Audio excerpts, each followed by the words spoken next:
Bom, a gente está de volta aqui no meio-dia. Eu estou aqui agora com a presença do Roberto Pegg, que é o diretor executivo do Amazonas Futebol Clube, do Milton Xuxa, que é o diretor de patrimônio. Né, Milton? Então, obrigado por estar recebendo você aqui também. É a primeira vez que a gente pode conversar e que você está participando aqui conosco do programa. O Roberto já é da casa aqui, mas o assunto é espinhoso, né? O Roberto, eu queria assim, primeiro a tua avaliação, se possível até de vocês dois, daquilo que aconteceu. Assim, a avaliação que vocês estão vendo aí fora, evidentemente, foi uma coisa, não estou querendo que você xingue o presidente do Amazonas, mas as pessoas saiu da curva aquilo ali, absolutamente saiu da curva, né? Foi uma coisa que eu não recordo de ver algo tão contundente nos últimos, eu estava comentando agora com o Brian aqui, talvez nos últimos 10 anos do futebol, não recordo de ter visto algo tão contundente, que eu até acho, e todo mundo concorda com isso, muita gente concorda, que vai custar caro para o Amazonas o que aconteceu aqui. Qual é a tua avaliação sobre isso? Você, que é uma pessoa, você não é mais um no Amazonas. Sabe, se no campo tem um Sassá, aqui fora tem você, né? Que é um cara do marketing, um cara com experiência, com vida no futebol. Acho que o Milton concorda com isso. Então, assim, eu tô perguntando para alguém que tem um nível de diretoria, e vocês dois têm um nível de diretoria.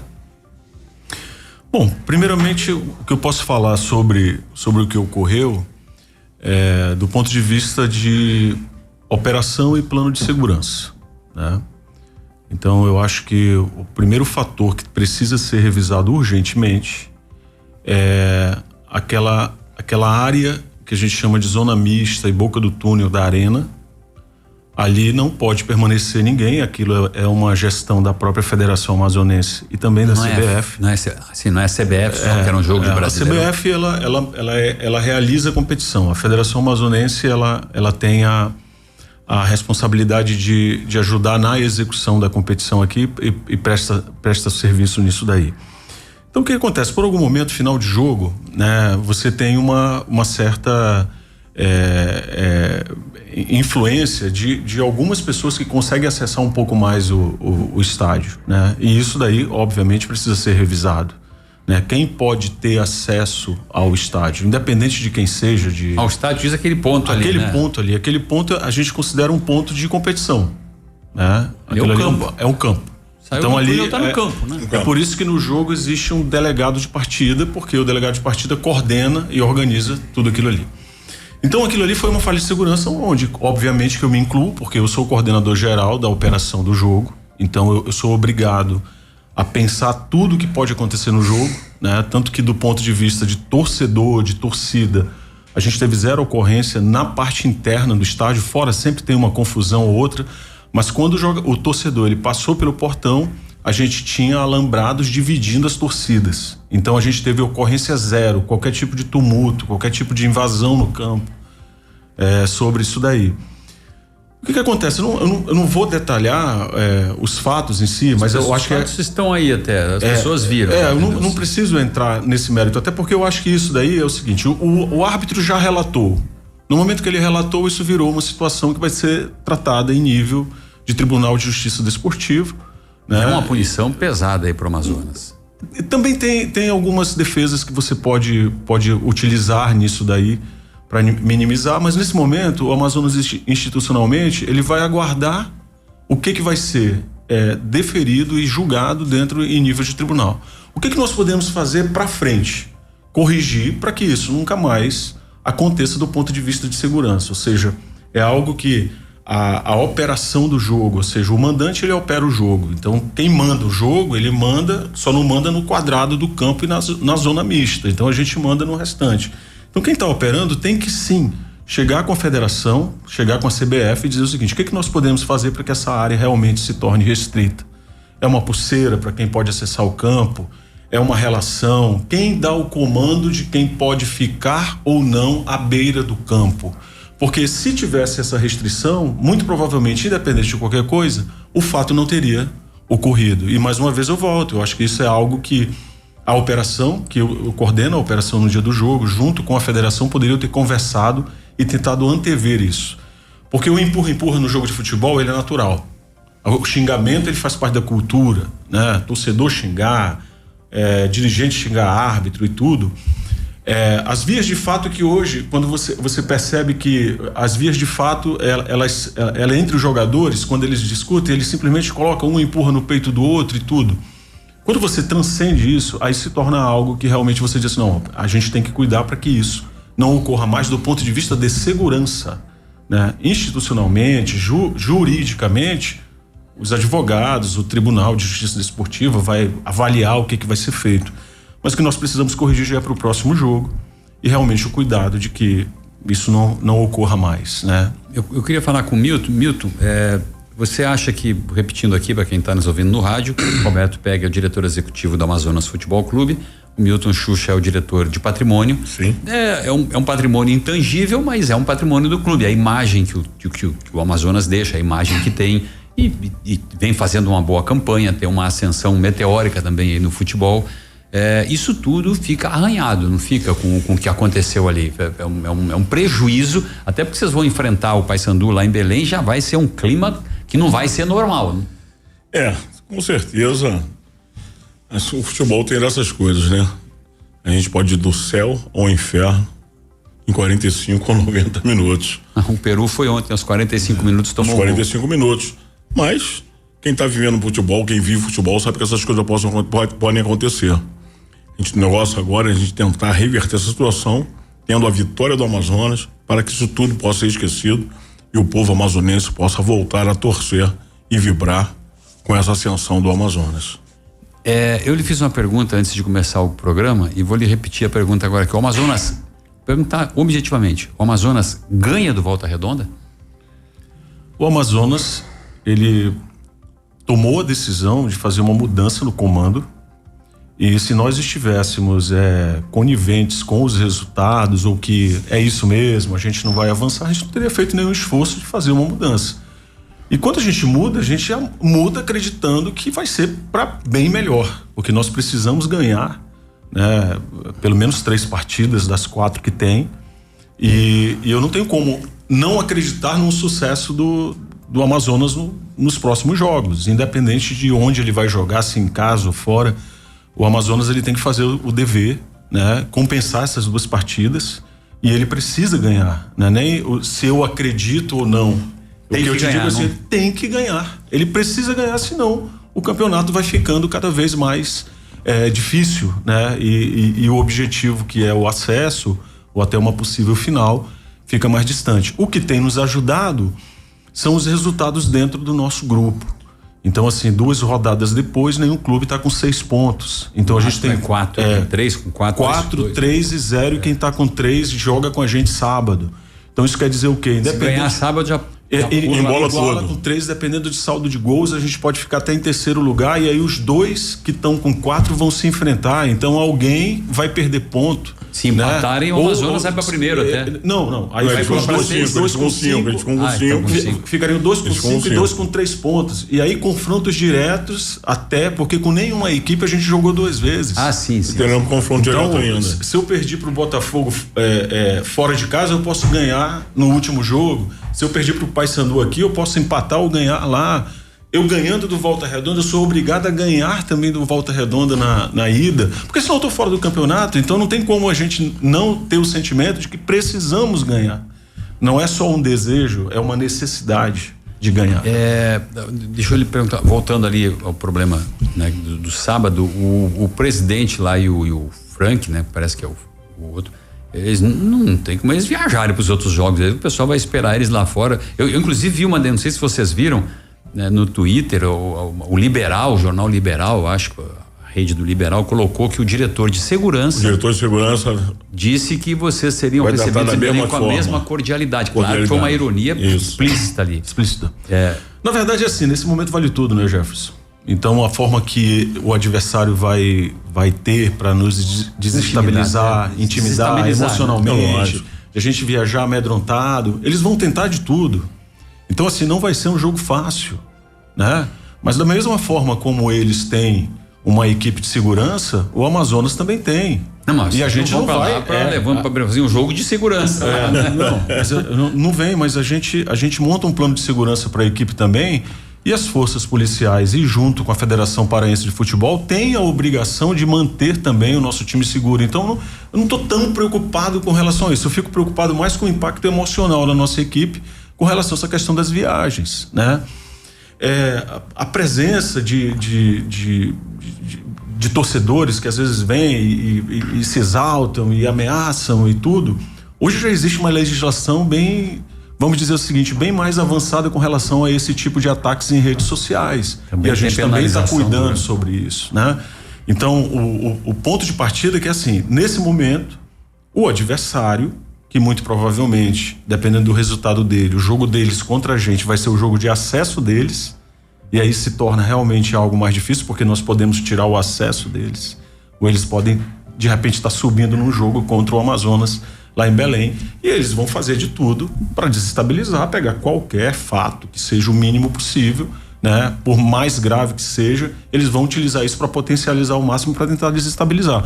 Mas a equipe é uma equipe madura e com certeza vai ter tranquilidade, e a gente vai, como diretor, né, como diretoria do Amazonas, entregar toda a segurança para nossa equipe, porque a gente não vai deixar eles viajarem sem nenhum cuidado, sem nenhum plano de segurança, de prevenção para qualquer coisa que seja. E lá em Belém tem gente muito especializada nisso, porque você sabe que em Belém as torcidas, elas realmente são bem agressivas e tá todo mundo muito especializado em fazer jogos lá. Xuxa, ele não tá meio... Não, pilhado, não tá não. Ele não tá meio pilhado não, Roberto? Não tá pilhado não. E se você me fizesse essa pergunta, eu responderia. Já ia fazer para você. Em gênero legal, nós vamos ganhar. Nós vamos ganhar, não só esse jogo, como o próximo jogo e os 4 jogos. Eu tenho certeza que a equipe hoje deu uma balançada, tá? E nós iremos ganhar, tá? E nós iremos ganhar bem o próximo jogo aqui dentro de casa. Eu fico contente quando você fala isso. Eu sou torcedor para todos os times. Acompanhei o Manaus em 6 jogos e não perdeu o Manaus, não perdeu nenhum dos jogos que eu acompanhei fora, tá? Todos, desde que eu acompanho algumas viagens que eu faço com eles, nunca perdeu. E eu torço do mesmo jeito pro Amazonas, tá? Então, fico feliz de ver a confiança de vocês. Agora, deixa eu lhe fazer uma outra pergunta, Roberto. O Wesley e o Frank, eles já fizeram, pelo menos internamente, uma meia-culpa? Não era hora do Wesley ir falar com o torcedor, se manifestar? Você não acha que ou ele preferiu se recatar? Nós já conversamos internamente, e aí a decisão, aquilo que a gente poderia fazer de se apresentar, né, como qualquer tipo de compensação ou apoio que a gente pudesse dar ao atleta, isso já foi feito, né? Vocês falaram com a diretoria do Paysandu já? Não falamos. Hoje, esse assunto, Jefferson, hoje ele vai estar em nível realmente de jurídico, e nós vamos aguardar as questões no tribunal, e é lá que a gente vai montar as defesas e vamos aguardar o que vai acontecer. Por enquanto não existe nada, não tem nada transitado e julgado, não tem nada ainda realmente nem citado. A gente tem uma súmula do que aconteceu, e ali vão se apresentar os fatos. A súmula é pesada, né? A súmula é pesada, relata, mas aí isso, no momento que o árbitro relata, isso se torna uma ação de Tribunal de Justiça Desportiva, e é o tribunal que vai ter que avaliar e julgar sobre o fato, que eu não sei em que época que vai acontecer isso, pode ser até depois do próprio campeonato. Eu acompanhei o Manaus, repetindo aqui, e eu disse pro Giovani, comentei aqui, se o Manaus tivesse uma perna do Sassá, o Manaus estava disputando a subida também para a Série B, mas o Sassá não conseguiu se encontrar aí com facilidade nesses jogos aí, né? O time, nesse aspecto, agora eu vou entrar no campo aqui, essa mexida, isso aí tudo que aconteceu, foi mais, vocês conseguiram colocar o time para cima depois disso aí e fazer o time ir para cima, porque a gente também estava comentando antes, tá muito ali no meio o jogo e a bola não chega no Sassá, o cara que chegou 3 bolas nele, é capaz dele meter 2 cada vez, né? E sem bola não dá. O torcedor ele assiste o jogo, né? Então ele tem uma sensação de que a gente estava criando pouco, né? A gente não estava conseguindo converter, a gente estava produzindo pouco. E isso não tira o mérito do treinador do lado do Lacerda, quem contou uma história linda no Amazonas, entendeu? Um acesso para a Série C, um campeonato amazonense e tudo. Mas chega uma hora que o futebol ele é isso, você passa a ser mapeado pelos outros adversários, eles começam a entender teu sistema tático, como que cada jogador joga, como se comporta. Hoje você tem analistas de desempenho medindo qualquer passo que você dá dentro de campo. E quando você é mapeado, que você tenta encontrar soluções táticas, né, estratégicas contra os adversários, às vezes você não consegue. E aí a alternativa que sobra é trazer alguém que monte uma estratégia, uma tática diferente e que consiga confundir esses adversários. O Luizinho é esse cara, o Luizinho com a experiência de ter passado pelo Manaus aqui, tem uma trajetória positiva. O Luizinho, não aqui, mas de um modo geral, ele é um cara que é um bom treinador, tem um bom nome no mercado. Eu não participo da decisão de contratação de treinador nem de jogador, né? O meu trabalho ele é mais administrativo. Mas quando a gente vê o histórico do Luizinho, o que ele já construiu, o perfil dele, a forma como ele joga, ele é um treinador que gosta de jogar o time, projetar o time para frente, para estar sempre pressionando lá em cima, né? Marcando sob pressão, dando pouco espaço e procurando sempre o objetivo do gol. Eu acho que a gente vai assistir um Amazonas diferente.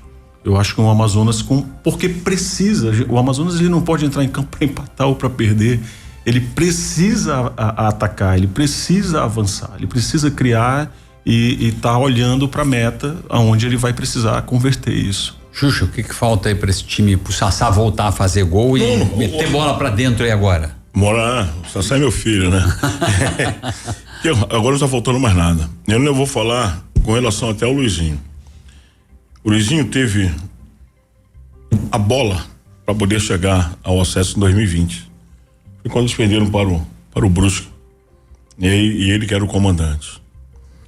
Agora, foi 2020, foi, né? 2020? Foi 20, né? Foi 20 que o Brusque subiu. O Brusque subiu. Então agora ele vem para cá com um chamado. Daquilo que não aconteceu em 2020 pode acontecer agora. Então eu acho que ele tá com a mesma expectativa do que eu. Tá com apetite, tá com gana. Com gana. Daquilo que ele queria fazer até pelos verdes lá. Não vou falar o nome do time, porque eu não vou ficar dando moral para eles. Ele vai fazer pelos verdes, ele vai fazer pelo Amazonas agora. Eu acho que ele vem com um pensamento daquilo que não aconteceu.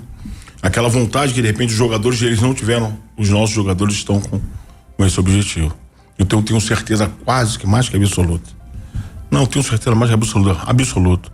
Que ele está com gás e que o time vai corresponder à expectativa do treinador. Eu perguntei pro Roberto, queria perguntar para você também, desse episódio todo aí lamentável, deu para injetar ânimo nos jogadores? Não bota para baixo a galera, não? Não, acho que não. Não pelo abaixo não. Acho que não. Eu acho que tem um fator aqui que a gente ainda não tratou. Por exemplo, o sistema do VAR nesse jogo, ele foi desastroso. Sim. Ele foi algo que, na verdade... Um vexame aquilo. A CBF, bom que todo mundo viu. Deveria existir uma legislação sobre isso, né? Então você não pode, por exemplo, iniciar uma partida de futebol sem o VAR e na metade dela... 30 e tantos minutos. Na metade dela você passar a ter o VAR. Então o que acontece? Uma coisa é o VAR deixou de funcionar, né? Então outra coisa é não tá lá. Não tá funcionando. Então deveria existir uma legislação. É o seguinte: se no momento que o juiz apitar o jogo, o VAR não estiver funcionando, não conta mais com o VAR o jogo inteiro. Então não começa o jogo. Ou não começa o jogo. Então eu acho que o mais correto é não começar o jogo, porque o VAR virou uma ferramenta importante, por mais que tenha algumas polêmicas e o futebol sempre vai ter. O princípio da isonomia, da equidade, ele foi totalmente arranhado nesse jogo. Por quê? Nós temos um pênalti. Isso criou tensão, foi isso? Muita. Principalmente no segundo pênalti. No primeiro pênalti valeu o árbitro. Tudo bem. No segundo vamos aguardar o VAR. 10 minutos.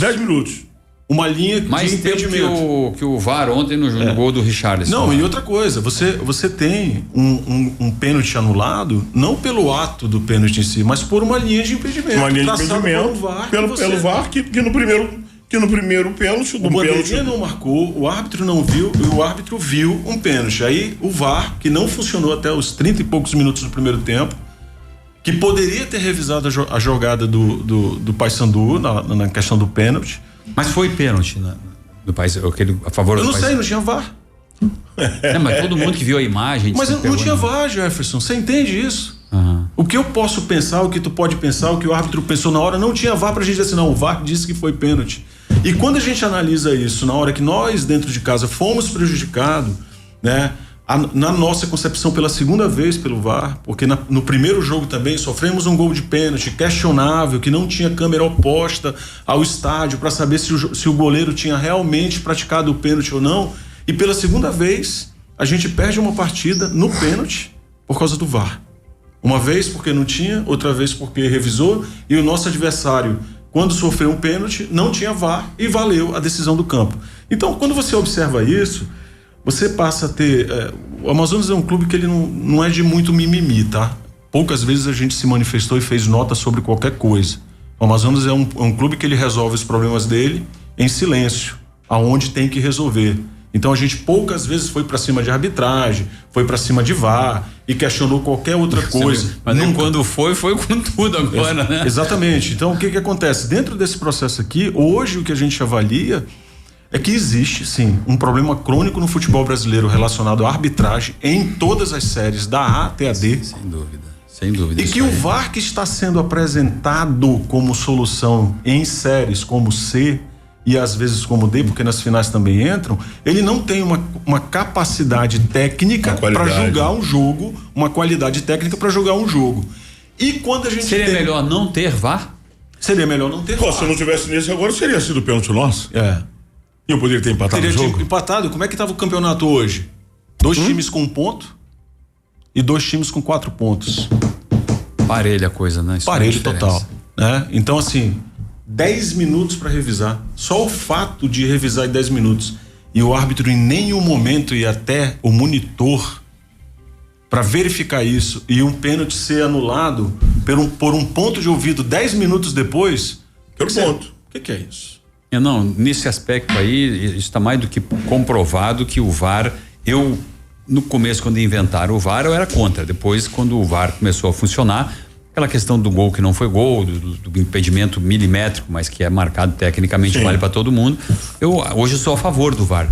Agora, de um VAR que não tenha toda a quantidade de polêmica que tem no Brasil, jogo, lance anulado, lance que nem... Por exemplo, num jogo de Copa do Mundo, eliminatória ontem, eu vi o lance do primeiro gol, aquele do Richarlison, acho que vocês viram, eu vi, tá impedido, eu falei assim mesmo, que eu não tava ao vivo em lugar nenhum, né? Tá impedido, tava visível para mim que tava impedido, vendo pela televisão. E aí o VAR levou 7 minutos para concluir que tava impedido. Né? E todo mundo, o comentarista, todo mundo dizendo, não, estava impedido, pela imagem dá para ver que estava impedido. Aí você compara a qualidade do VAR na Copa do Mundo, onde você já tinha até impedimento automático marcado. Sim. E o que a gente está tendo hoje numa Série C e um clube com o investimento e com o trabalho que a gente teve aí ao longo desses últimos 2 anos para chegar e colocar o estado do Amazonas numa Série B, você ser prejudicado por uma ferramenta eletrônica que não está funcionando. E aí o que acontece? Você tem 2 caminhos para seguir. Ou realmente é uma falta de capacidade técnica daquela ferramenta julgar, ou então existe alguns interesses que podem estar atuando para não querer um clube de futebol amazonense ascendendo a uma 2ª divisão de futebol brasileiro. Bom, eu queria agradecer a tua presença aqui, Roberto, e eu digo isso porque eu como profissional de comunicação e questionador por natureza, vocês vieram aqui, apesar de toda a dificuldade que é esse momento, não estão se negando a conversar conosco, ninguém me pediu nada para perguntar isso ou não perguntar aquilo, então isso aí é uma coisa que eu sempre faço questão de dizer isso, porque tem gente que não gosta desse tipo de atitude, e o desejo que fica da gente, né, a intenção é que isso não ocorra realmente mais, né, pela atitude do Wesley e do Frank lá, eu tenho a convicção que o Amazonas vai pegar uma suspensão considerável nisso aí, não é um fato comum no futebol, realmente eu não, acho que nem vocês lembram de algo parecido nos últimos 10 anos aí, e reiterar aqui a torcida, não é por isso que eu vou deixar de torcer pro Amazonas, não é por isso que o torcedor aqui vai deixar de torcer, vamos esperar a punição ao Wesley, ao Frank, infelizmente nessa hora o clube também provavelmente vai jogar alguns jogos aí sem torcida, o que é ruim, porque até a receita cai, né, em função não ter público, como é que vai ter dinheiro, né? Então, e agradecer a tua presença aqui e torcer. O jogo é sábado.